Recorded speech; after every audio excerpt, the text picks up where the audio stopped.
Bagaimana kabarnya hari ini anak-anak? Semoga sehat-sehat selalu ya. Di pertemuan kali ini kita akan pelajari tentang bab 1 mengenai interaksi antar ruang dan ruang dan juga letak luas negara Indonesia. Sebelum menyampaikan materi, Ibu akan menyampaikan poin-poin penting tentang tujuan pembelajaran kita kali ini.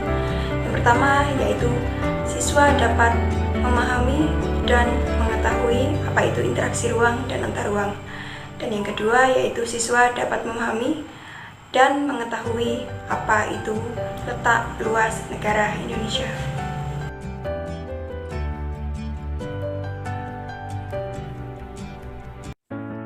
Apakah kamu tahu apa itu interaksi antar ruang? Jadi, interaksi antar ruang adalah pergerakan seseorang, barang, atau informasi dari suatu daerah ke daerah lain atau dari tempat asal menuju daerah tujuan. Perhatikan contoh interaksi pada gambar di bawah ini. Pada suatu wilayah 1 memiliki surplus sayuran dan wilayah 2 memiliki surplus ikan.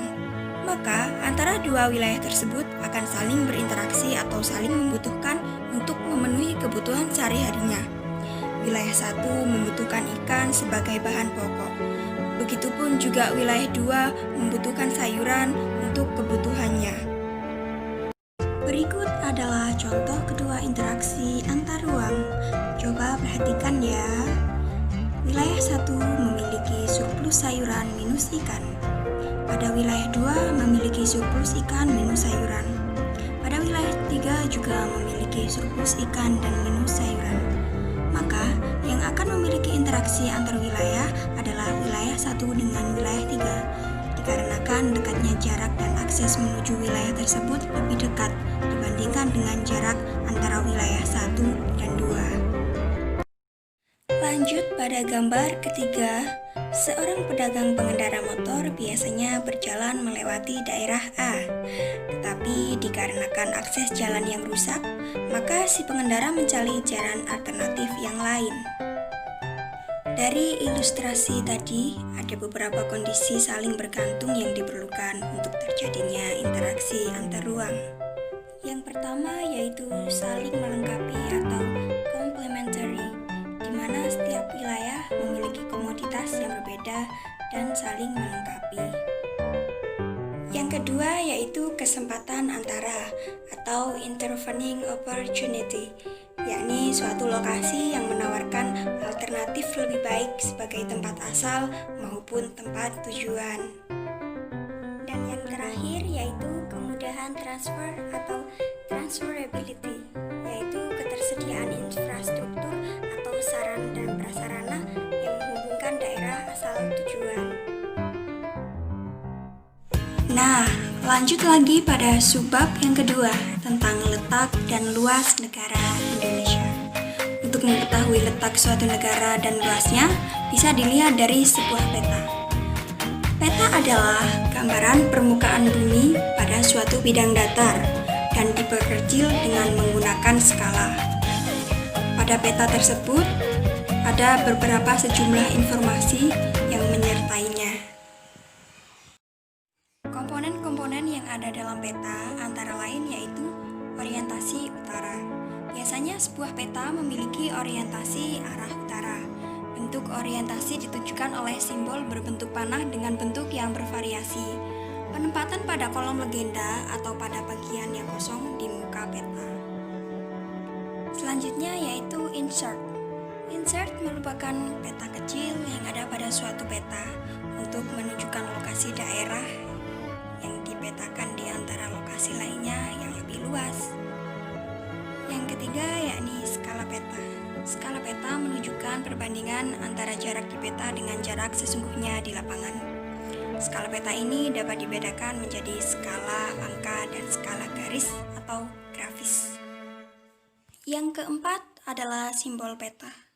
Simbol peta adalah tanda khusus pada peta yang mewakili objek yang dipetakan. Tujuan simbol peta adalah untuk memudahkan pengguna peta dalam membaca dan memahami isi peta. Kita beralih menuju komponen selanjutnya yaitu legenda. Legenda sendiri adalah keterangan semua objek yang ada atau muncul pada muka peta. Pada lenggana inilah seseorang pembaca peta akan mengetahui tentang objek yang ada pada wilayah yang dipetakan. Selanjutnya yaitu sumber peta. Sumber peta menunjukkan orang atau lembaga yang membuat peta. Dari sumber peta inilah diperoleh informasi untuk membuat peta, sehingga bisa dinilai kualitas peta yang dihasilkan. Letak juga menunjukkan posisi suatu tempat terhadap tempat lainnya.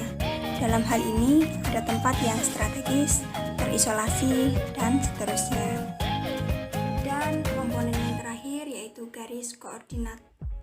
Garis koordinat adalah garis hayal pada peta, berupa koordinat peta dalam bentuk garis lintang dan garis bujur. Selanjutnya, kita akan mempelajari tentang letak astronomis Indonesia. Letak astronomis adalah letak suatu tempat berdasarkan garis lintang dan bujurnya.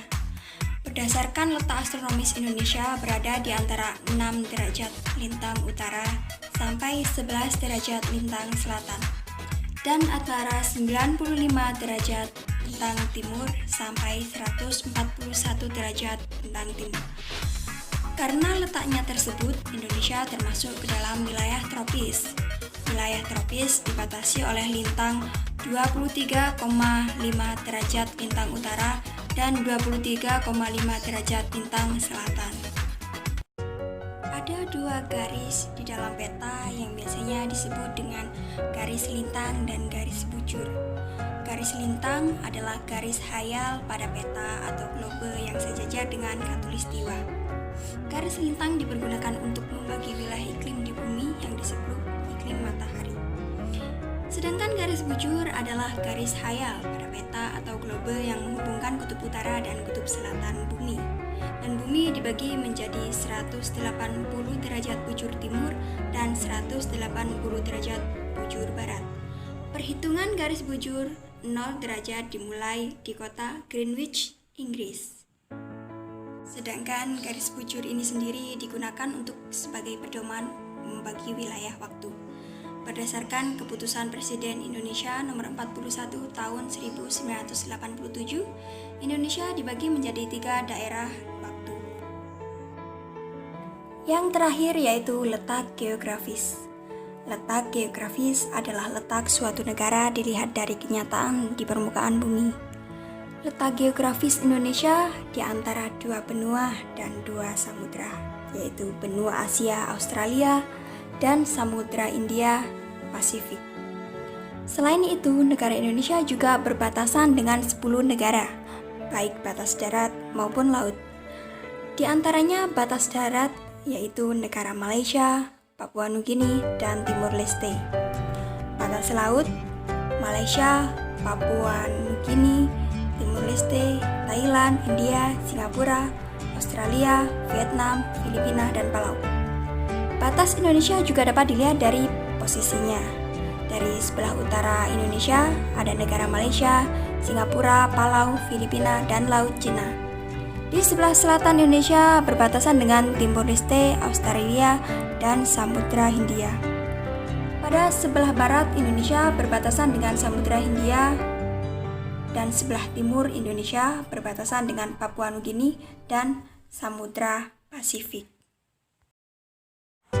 Nah, dari penjelasan tersebut, apakah masih ada yang belum paham? Saya kira sudah paham semuanya ya, tapi jika ada yang belum memahami, bisa didiskusikan melalui grup WhatsApp. Sekian dari saya, apabila ada kurangnya mohon maaf. Wassalamualaikum warahmatullahi wabarakatuh.